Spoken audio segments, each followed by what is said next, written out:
The Rocking Horse Winner. There was a woman who was beautiful, who started with all the advantages, yet she had no luck. She married for love, and the love turned to dust. She had bonny children, yet she felt they had been thrust upon her, and she could not love them. They looked at her coldly, as if they were finding fault with her, and hurriedly she felt she must cover up some fault in herself. Yet what it was that she must cover up, she never knew. Nevertheless, when her children were present, she always felt the center of her heart go hard. This troubled her, and in her manner she was all the more gentle and anxious for her children, as if she loved them very much. Only she herself knew that at the center of her heart was a hard little place that could not feel love. No, not for anybody. Everybody else said of her, "She is such a good mother. She adores her children." Only she herself and her children themselves knew it was not so. They read it in each other's eyes. There were a boy and 2 little girls. They lived in a pleasant house with a garden, and they had discreet servants, and felt themselves superior to anyone in the neighborhood. Although they lived in style, they felt always an anxiety in the house. There was never enough money. The mother had a small income, and the father had a small income, but not nearly enough for the social position which they had to keep up. The father went into town to some office, but though he had good prospects, these prospects never materialized. There was always the grinding sense of the shortage of money, though the style was always kept up. At last the mother said, "I will see if I can't make something." But she did not know where to begin. She racked her brains and tried this thing and the other, but could not find anything successful. The failure made deep lines come into her face. Her children were growing up. They would have to go to school. There must be more money. There must be more money. The father, who was always very handsome and expensive in his tastes, seemed as if he never would be able to do anything worth doing, and the mother, who had a great belief in herself, did not succeed any better, and her tastes were just as expensive. And so the house came to be haunted by the unspoken phrase, "There must be more money. There must be more money." The children could hear it all the time, though nobody said it aloud. They heard it at Christmas, when the expensive and splendid toys filled the nursery. Behind the shining modern rocking horse, behind the smart doll's house, a voice would start whispering, "There must be more money. There must be more money." And the children would stop playing to listen for a moment. They would look into each other's eyes to see if they had all heard, and each one saw in the eyes of the other 2 that they too had heard. There must be more money. There must be more money. It came whispering from the springs of the still swaying rocking horse, and even the horse, bending his wooden champing head, heard it. The big doll, sitting so pink and smirking in her new pram, could hear it quite plainly, and seemed to be smirking all the more self-consciously because of it. The foolish puppy, too, that took the place of the teddy bear. He was looking so extraordinarily foolish for no other reason but that he heard the secret whisper all over the house, "There must be more money." Yet nobody ever said it aloud. The whisper was everywhere, and therefore no one spoke it. Just as no one ever says, "We are breathing," in spite of the fact that breath is coming and going all the time. "Mother," said the boy Paul one day, "why don't we keep a car of our own? Why do we always use Uncle's, or else a taxi?" "Because we're the poor members of the family," said the mother. "But why are we, Mother?" "Well, I suppose," she said slowly and bitterly, "it's because your father has no luck." The boy was silent for some time. "Is luck money, Mother?" he asked rather timidly. "No, Paul, not quite. It's what causes you to have money." "Oh," said Paul vaguely. "I thought when Uncle Oscar said filthy lucre, it meant money." "Filthy lucre does mean money," said the mother, "but it's lucre, not luck." "Oh," said the boy. "Then what is luck, Mother?" "It's what causes you to have money. If you're lucky, you have money. That's why it's better to be born lucky than rich. If you're rich, you may lose your money. But if you're lucky, you will always get more money. Oh, will you? And is father not lucky? Very unlucky, I should say, she said bitterly. The boy watched her with unsure eyes. Why? He asked. I don't know. Nobody ever knows why one person is lucky and another unlucky. Don't they? Nobody at all? Does nobody know? Perhaps God, but he never tells. He ought to, then. And aren't you lucky either, Mother? I can't be. I married an unlucky husband. But by yourself, aren't you? I used to think I was, before I married. Now I think I'm very unlucky indeed. Why? Well, never mind. Perhaps I'm not really, she said. The child looked at her to see if she meant it, but he saw by the lines of her mouth that she was only trying to hide something from him. Well, anyhow, he said stoutly, I'm a lucky person. Why? Said his mother with a sudden laugh. He stared at her. He didn't even know why he had said it. God told me, he asserted, brazening it out. I hope he did, dear, she said, again with a laugh, but rather bitter. He did, Mother. Excellent, said the mother, using one of her husband's exclamations. The boys saw she did not believe him, or rather that she paid no attention to his assertion. This angered him somewhere and made him want to compel her attention. He went off by himself, vaguely in a childish way, seeking for the clue to luck. Absorbed, taking no heed of other people, he went about with a sort of stealth, seeking inwardly for luck. He wanted luck. He wanted it. He wanted it. When the two girls were playing dolls in the nursery, he would sit on his big rocking horse, charging madly into space, with a frenzy that made the other girls peer at him uneasily. Wildly the horse careered, the waving dark hair of the boy tossed, his eyes had a strange glare in them. The little girls dared not speak to him. When he had ridden to the end of his mad little journey, he climbed down and stood in front of his rocking horse, staring fixedly into its lowered face. Its red mouth was slightly open. Its big eye was wide and glassy bright. Now, he would silently command the snorting steed. Now, take me to where there is luck. Now, take me! And he would slash the horse on the neck with the little whip he had asked Uncle Oscar for. He knew the horse could take him where there was luck, if only he forced it. So he would mount again and start on his furious ride, hoping at last to get there. You'll break your horse, Paul, said the nurse. He's always riding like that. I wish he'd leave off, said his elder sister Joan. But he only glared down on them in silence. Nurse gave him up. She could make nothing of him. Anyhow, he was growing beyond her. One day his mother and his Uncle Oscar came in when he was on one of his furious rides. He did not speak to them. Hello, you young jockey, riding a winner, said his uncle. Aren't you growing too big for a rocking horse? You're not a very little boy any longer, you know, said his mother. But Paul only gave a blue glare from his big, rather close-set eyes. He would speak to nobody when he was in full tilt. His mother watched him with an anxious expression on her face. At last, he suddenly stopped forcing his horse into the mechanical gallop and slid down.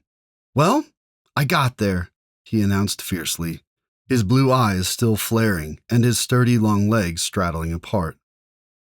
Where did you get to? Asked his mother. Where I wanted to go, he flared back at her. That's right, son, said Uncle Oscar. Don't you stop till you get there. What's the horse's name? He doesn't have a name, said the boy. Gets on without all right? Asked the uncle. Well, he has different names. He was called Sansovino last week. Sansovino, eh? Won the Ascot. How did you know this name? He always talks about horse races with Bassett, said Joan. The uncle was delighted to find that his small nephew was posted with all the racing news. Bassett, the young gardener, who had been wounded in the left foot in the war and had got his present job through Oscar Creswell, whose batman he had been, was a perfect blade of the turf. He lived in the racing events, and the small boy lived with him. Oscar Cresswell got it all from Bassett. "Master Paul comes and asks me, so I can't do more than tell him, sir," said Bassett, his face terribly serious, as if he were speaking of religious matters. "And does he ever put anything on a horse he fancies?" "Well, I don't want to give him away. He's a young sport, a fine sport, sir. Would you mind asking him himself? He sort of takes a pleasure in it, and perhaps he'd feel I was giving him away, sir, if you don't mind." Bassett was serious as a church. The uncle went back to his nephew and took him off for a ride in the car. "Say, Paul, old man, do you ever put anything on a horse?" the uncle asked. The boy watched the handsome man closely. "Why, do you think I oughtn't to?" he parried. "Not a bit of it. I thought perhaps you might give me a tip for the Lincoln." The car sped on into the country, going down to Uncle Oscar's place in Hampshire. "Honor bright," said the nephew. "Honor bright, son," said the uncle. "Well, then?" "Daffodil." "Daffodil? I doubt it, sonny. What about Mirza?" "I only know the winner," said the boy. "That's Daffodil." "Daffodil, huh?" There was a pause. Daffodil was an obscure horse comparatively. "Uncle." "Yes, son? You won't let it go any further, will you?" "I promised Bassett." "Bassett be damned, old man. What's he got to do with it?" "We're partners. We've been partners from the first. Uncle, he lent me my first 5 shillings, which I lost. I promised him, honor bright, it was only between me and him. Only you gave me that 10-shilling note I started winning with, so I thought you were lucky. You won't let it go any further, will you?" The boy gazed at his uncle from those big, hot blue eyes, set rather close together. The uncle stirred and laughed uneasily. "Right you are, son. I'll keep your tip private. How much are you putting on him?" "I'll accept 20 pounds, said the boy. "I keep that in reserve." The uncle thought it a good joke. "You keep 20 pounds in reserve, do you, you young romancer? What are you betting then?" "I'm betting 300, the boy said gravely. "But it's between you and me, Uncle Oscar. Honor bright?" "It's between you and me, all right, you young Nat Gould," he said, laughing. "But where's your 300? Bassett keeps it for me. We're partners." "You are you? And what is Bassett putting on Daffodil?" "He won't go quite as high as I do, I expect. Perhaps he'll go 150? "What, pennies?" laughed the uncle. "Pounds," said the child, with a surprised look at his uncle. "Bassett keeps a bigger reserve than I do." Between wonder and amusement, Uncle Oscar was silent. He pursued the matter no further, but he was determined to take his nephew with him to the Lincoln races. "Now, son," he said, "I'm putting 20 on Mirza, and I'll put 5 on for you on any horse you fancy. What's your pick?" "Daffodil, uncle." "No, not the 5 on Daffodil." "I should if it was my own 5, said the child. Good. Right you are. A 5 for me and a 5 for you on Daffodil." The child had never been to a race meeting before, and his eyes were blue fire.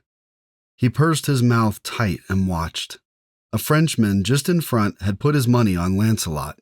Wild with excitement, he flayed his arms up and down, yelling, "Lancelot! Lancelot!" in his French accent. Daffodil came in first, Lancelot second, Mirza third. The child, flushed and with eyes blazing, was curiously serene. His uncle brought him 4 5-pound notes, 4 to 1. "What am I to do with these?" he cried, waving them before the boy's eyes. "I suppose we'll talk to Bassett," said the boy.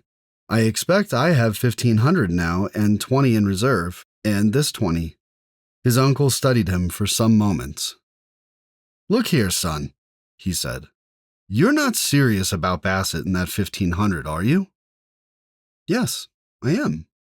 But it's between you and me, Uncle. Honor bright?" "Honor bright, all right, son. But I must talk to Bassett. If you'd like to be a partner, Uncle, with Bassett and me, we could all be partners. Only you'd have to promise, honor bright, Uncle, not to let it go beyond us 3. Bassett and I are lucky, and you must be lucky because it was your 10 shillings I started winning with." Uncle Oscar took both Bassett and Paul into Richmond Park for an afternoon, and there they talked. "It's like this, you see, sir," Bassett said. "Master Paul would get me talking about racing events, spinning yarns, you know, sir. And he was always keen on knowing if I'd made or if I'd lost. It's about a year since now that I put 5 shillings on Blush of Dawn for him, and we lost. Then the luck turned, with that 10 shillings he had from you, that we put on Singhalese. And since that time, it's been pretty steady, all things considering. What do you say, Master Paul?" "We're all right when we're sure," said Paul. "It's when we're not quite sure that we go down." "Oh, but we're careful then," said Bassett. "But when are you sure?" smiled Uncle Oscar. "It's Master Paul, sir," said Bassett in a secret religious voice. "It's as if he had it from heaven. Like Daffodil, now for the Lincoln. That was as sure as eggs." "Did you put anything on Daffodil?" asked Oscar Cresswell. "Yes, sir. I made my bit." "And my nephew?" Bassett was obstinately silent, looking at Paul. "I made 1,200, didn't I, Bassett? I told Uncle I was putting 300 on Daffodil." "That's right," said Bassett, nodding. "But where's the money?" asked the uncle. "I keep it safe locked up, sir. Master Paul, he can have it any minute he likes to ask for it."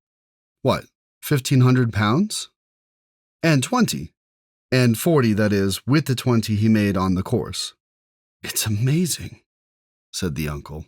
"If Master Paul offers you to be partners, sir, I would, if I were you, if you'll excuse me," said Bassett. Oscar Cresswell thought about it. "I'll see the money," he said. They drove home again, and sure enough, Bassett came round to the garden house with 1,500 pounds in notes. The 20 pounds reserve was left with Joe Glee in the turf commission deposit. "You see? It's all right, Uncle, when I'm sure. Then we go strong, for all we're worth, don't we, Bassett?" "We do that, Master Paul." "And when are you sure?" said the uncle, laughing. "Oh, well, sometimes I'm absolutely sure, like about Daffodil," said the boy. "And sometimes I have an idea, and sometimes I haven't even an idea, have I, Bassett? Then we're careful, because we mostly go down." "You do you? And when you're sure, like about Daffodil. What makes you sure, Sonny?" "Oh, well, I don't know," said the boy uneasily. "I'm sure, you know, Uncle. That's all." "It's as if he had it from heaven, sir," Bassett reiterated. "I should say so," said the uncle. But he became a partner. And when the ledger was coming on, Paul was sure about Lively Spark, which was a quite inconsiderable horse. The boy insisted on putting 1,000 on the horse. Bassett went for 500 and Oscar Cresswell 200. Lively Spark came in first, and the betting had been 10-1 against him. Paul had made 10,000. "You see?" he said. "I was absolutely sure of him." Even Oscar Cresswell had cleared 2,000. "Look here, son," he said. "This sort of thing makes me nervous." "It needn't, Uncle. Perhaps I shan't be sure again for a long time." "But what are you going to do with your money?" asked the uncle. "Of course," said the boy. "I started it for Mother. She said she had no luck because Father is unlucky. So I thought if I was lucky, it might stop whispering." "What might stop whispering?" "Our house.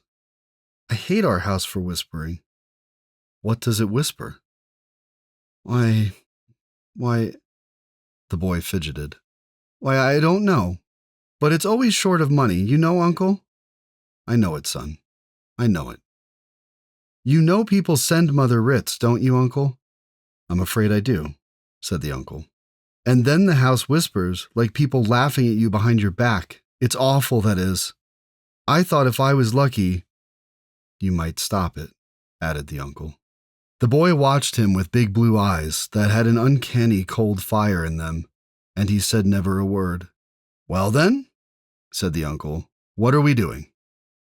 "I shouldn't like Mother to know I was lucky," said the boy. "Why not, son?"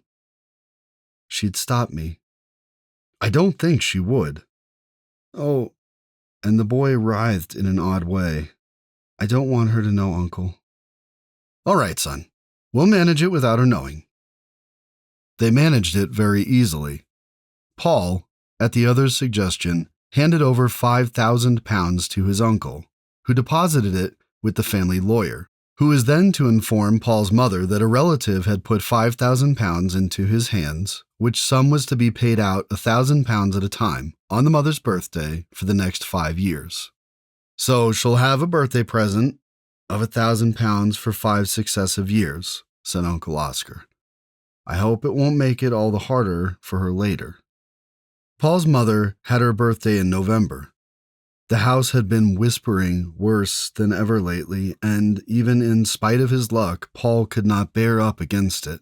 He was very anxious to see the effect of the birthday letter telling his mother about the £1,000. When there were no visitors, Paul now took his meals with his parents, as he was beyond the nursery control. His mother went into town nearly every day. She had discovered that she had an odd knack of sketching furs and dress materials, so she worked secretly in the studio of a friend who was the chief artist for the leading drapers. She drew the figures of ladies in furs and ladies in silk and sequins for the newspaper advertisements. This young woman artist earned several £1,000s a year, but Paul's mother only made several hundreds, and she was again dissatisfied. She so wanted to be the first in something, and she did not succeed, even in making sketches for drapery advertisements. She was down to breakfast on the morning of her birthday. Paul watched her face as she read her letters. He knew the lawyer's letter. As his mother read it, her face hardened and became more expressionless. Then a cold, determined look came on her mouth. She hid the letter under the pile of others and said not a word about it. Didn't you have anything nice in the post for your birthday, Mother? Said Paul. Quite moderately nice, she said, her voice cold and hard and absent. She went away to town without saying more. But in the afternoon, Uncle Oscar appeared. He said Paul's mother had had a long interview with the lawyer, asking if the whole $5,000 could not be advanced at once, as she was in debt. What do you think, Uncle? Said the boy. I leave it to you, son. Oh, let her have it then. We can get some more with the other, said the boy. A bird in the hand is worth 2 in the bush, laddie, said Uncle Oscar. But I'm sure to know for the Grand National, or the Lincolnshire, or else the Derby. I'm sure to know for one of them, said Paul. So Uncle Oscar signed the agreement, and Paul's mother touched the whole $5,000. Then something very curious happened. The voices in the house suddenly went mad, like a chorus of frogs on a spring evening. There were certain new furnishings, and Paul had a tutor. He was really going to Eden, his father's school, in the following autumn. There were flowers in the winter, and a blossoming of the luxury Paul's mother had been used to. And yet the voices in the house, behind the sprays of mimosa and almond blossom, and from under the piles of iridescent cushions, simply trilled and screamed in a sort of ecstasy. There must be more money. Oh, there must be more money. Oh, now, there must be more money. More than ever, more than ever. It frightened Paul terribly. He studied away at his Latin and Greek with his tutor, but his intense hours were spent with Bassett. The Grand National had gone by. He had not known and had lost £100. Summer was at hand. He was in agony for the Lincoln. But even for the Lincoln he didn't know, and he lost £50. He became wild-eyed and strange, as if something were going to explode in him. Let it alone, son. Don't you bother about it, urged Uncle Oscar. But it was as if the boy couldn't really hear what his uncle was saying. I've got to know for the Derby. I've got to know for the Derby, the child reiterated, his big blue eyes blazing with a sort of madness. His mother noticed how overwrought he was. You'd better go to the seaside. Wouldn't you like to go now to the seaside instead of waiting? I think you'd better, she said, looking down at him anxiously, her heart curiously heavy because of him. But the child lifted his uncanny blue eyes. I couldn't possibly go before the Derby, Mother. I couldn't possibly. Why not? She said, her voice becoming heavy when she was opposed. Why not? You can still go from the seaside to see the Derby with your Uncle Oscar, if that's what you wish. No need for you to wait here. Besides, I think that you care too much about these races. It's a bad sign. My family has been a gambling family, and you won't know till you grow up how much damage it has done. But it has done damage. I shall have to send Bassett away and ask Uncle Oscar not to talk racing to you, unless you promise to be reasonable about it. Go away to the seaside and forget it. You're all nerves. I'll do what you like, Mother, so long as you don't send me away till after the Derby, the boy said. Send you away from where? Just from this house? Yes, he said, gazing at her. Why, you curious child. What makes you care about this house so much suddenly? I never knew you loved it. He gazed at her without speaking. He had a secret within a secret, something he had not divulged, even to Bassett or to his Uncle Oscar. But his mother, after standing undecided and a little bit sullen for some moments, said, Very well then. Don't go to the seaside till after the Derby if you don't wish it. But promise me you won't think so much about horse racing and events as you call them. Oh, no, said the boy casually. I won't think much about them, Mother. You needn't worry. I wouldn't worry, Mother, if I were you. If you were me and I were you, said his mother, I wonder what we should do. But you know you needn't worry, Mother, don't you? The boy repeated. I should be awfully glad to know it, she said wearily. Oh, well, you can, you know. I mean, you ought to know you needn't worry, he insisted. Ought I? Then I'll see about it, she said. Paul's secret of secrets was his wooden horse, that which had no name. Since he was emancipated from a nurse and a nursery governess, he had had his rocking horse removed to his own bedroom at the top of the house. Surely you're too big for a rocking horse, his mother had remonstrated. Well, you see, Mother, till I can have a real horse, I like to have some sort of animal about, had been his quaint answer. Do you feel he keeps you company? She laughed. Oh, yes, he's very good. He always keeps me company when I'm there, said Paul. So the horse, rather shabby, stood in an arrested prance in the boy's bedroom. The Derby was drawing near, and the boy grew more and more tense. He hardly heard what was spoken to him. He was very frail, and his eyes were really uncanny. His mother had sudden strange seizures of uneasiness about him. Sometimes for half an hour she would feel a sudden anxiety about him that was almost anguish. She wanted to rush to him at once and know he was safe.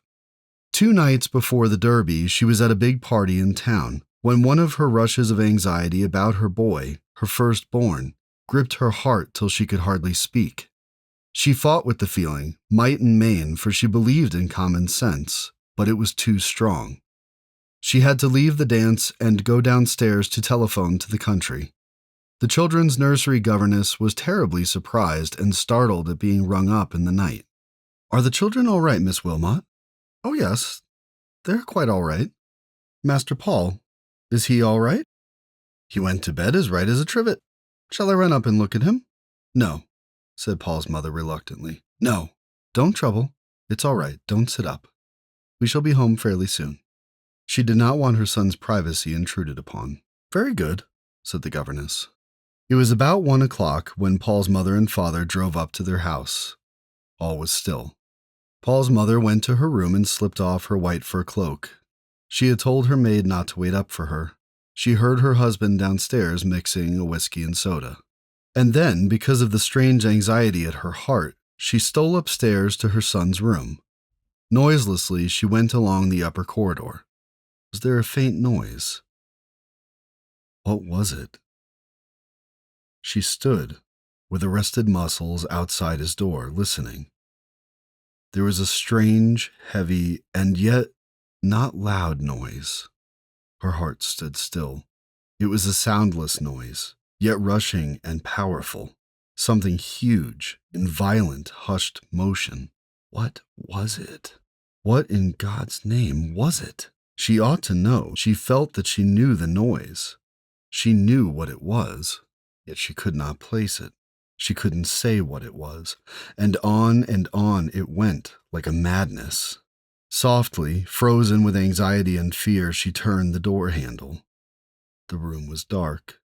Yet in the space near the window, she heard and saw something plunging to and fro. She gazed in fear and amazement. Then suddenly she switched on the light and saw her son, in his green pajamas, madly surging on the rocking horse. The blaze of the light suddenly lit him up as he urged the wooden horse, and lit her up as she stood, blonde in her dress of pale green and crystal, in the doorway.